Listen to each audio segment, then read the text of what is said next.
Okay, so imagine yourself, you're sitting in your house, the rest of your family's asleep, you're up watching TV. Next thing you know, there's a loud bang, crash, someone's busting through your door. They're armed, they're masked, and they mean business. So imagine if you didn't have anything to defend yourself, what would happen? Well, you would probably pretty much be at their mercy. But imagine if you did have one, you had a gun, what would you do? Would you use it, or would you just stand there in fear? How many of you value the lives of yourself as well as the life of your family and your friends? And what would you do in order to protect them? Imagine what would have happened if the people on September 11th were armed. Probably September 11th never would have happened. The extremists would have probably stood up, tried to hijack the plane, bang, bang, they're gone. Simple as that. Guns can both be used for personal protection against crime, and they can also be used to help tighten national security. Let me show you exactly how we can do that by showing you how they can be used for personal protection and how they can be used for national security. Let me give you some statistics regarding guns being used for personal protection. Gary Kleck and Mark Gertz are both criminologists, and they did a study on this back in 1994. According to the National Defense Survey, Americans use a gun for self-defense every 13 seconds or 2.5 million times a year. This does not mean, however, the gun was fired or the person was injured or killed. It just means it was used as a deterrent. In 83% of these successful gun defenses, the attacker was either threatened or used force, disproving the myth that having a gun for defense wouldn't make any difference. In 79.7% of these statistics, the defender was using a concealable handgun. Now, while these stats are over 10 years old, it's very unlikely that these numbers have either risen or gone up significantly because of the sheer amount of reported gun defenses. In 2010, the FBI crime statistics reported that 2,996 murders occurred in the U.S., 8,775 of these were performed with firearms. Now, you have 2.5 million gun defenses, and you have 8,000 firearm murders. 2.5, 8,000. As you can see, there's a hell of a lot more defensive uses for a gun a year than crime-related uses for a gun. Not only that, banning guns has also been tried without success. And then in Australia, have both banned their guns. The violent crime rates has pretty much stayed the same. It's not the weapon that is making crime go up. It is just the people who are committing the crimes. Yes, crime is promoted by a tool, but there's always going to be violent crime. Mexico as well has very strict gun laws. In fact, in some cases you can't even own higher than a 22 caliber handgun or rifle. However, as we all know, to the chaos that's at the border, the cartels are having no problems getting weapons. So as we can see, those laws aren't exactly working.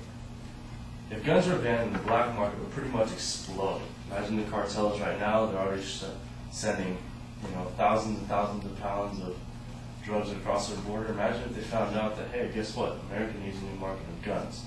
Not only are you going to be supplying the criminals only, because a lot of ISIS are not going to buy these guns, the criminals are going to buy these guns, putting everybody here at risk except for the criminals, because they're the ones who are going to buy the guns. They cannot be traced, because if they're not imported legally to the United States, the ATF has no idea where they're coming from. Nobody knows precisely how many guns are in the United States. The only way to know with accuracy would be for the government to pretty much show up at everybody's house in the entire United States, every building, and perform a raid, a surprise raid, to find out where the guns were. Well, we all know there's not enough agents, not enough money. It's pretty much impossible to do that.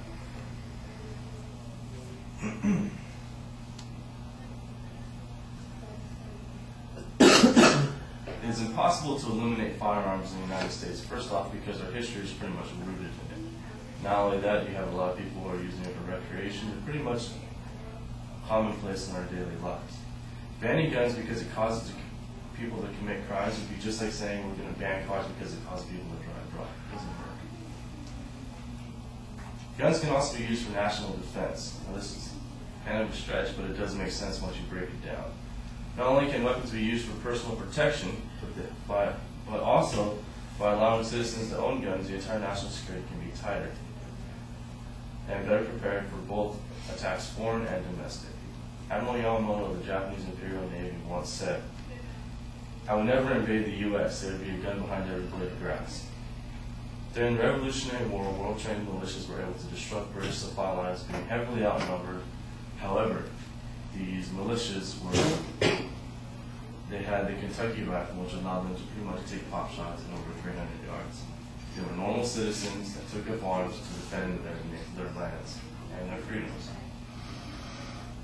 Nicholas Wischek, an educator from Fountain Valley, wrote in the Orange County Register in 2008 something that I believe to be true and very true to the core. A citizenry that is not willing to defend itself is not a citizenry that can guarantee that they will continue to be free. I like my freedom. I don't know about you guys. The Founding Fathers pretty much wrote the Second Amendment just so we can own weapons, so we can protect ourselves. If we disarm ourselves, we govern ourselves up to whatever wants to be going on. We have no other way to protect ourselves. Now, this country hasn't been invaded, technically, but like all other nations in the past, we soon will be, sooner or later. I don't know if you guys have ever seen the movie Red Dawn. But in Red Dawn, a group of high schoolers pretty much took up arms against a outside threat and did the same thing that we did in the Revolutionary War, disrupted supply lines. Now, while this is only a Hollywood movie, it shows what a nation who is armed can do against a foreign threat. Now, in more real time, the Soviet-Afghan War. I don't know if you guys have ever heard of this. Pretty much, the Soviets, who were much better prepared, well-trained, and had a lot more guns than the Afghans, invaded Afghanistan. And the Afghan people made a stand in the Korangal Valley. This allowed them to pretty much beat back the Soviets, making the Soviet-Afghan War the Soviets' Vietnam. They were just largely militia. They used AK-47s that were crap, and they still beat out a much larger foe. Israel is another way. Israel has pretty much made it law that every citizen has to spend at least 2 to 3 years in the military. They're doing this because they're surrounded on all sides by enemies. This just goes to show that if you arm the citizens, Israel hasn't even they've been attacked, but they've been able to hold their sovereignty. This shows that it does work. That if they're armed and they're well trained, it does work. So how do we accomplish these goals? Education. Very simple education.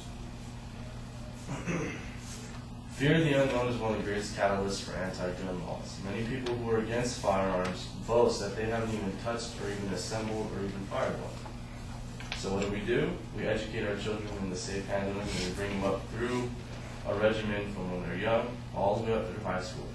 In other words, it becomes part of it's just another program, kind of like mathematics and science and history. This way, they know what to do with one if they find one. They know how they're going to use it if they ever have to use it. They know the ethics and the laws regarding weapons. It just becomes another daily part of their lives. Therefore, it's not taboo.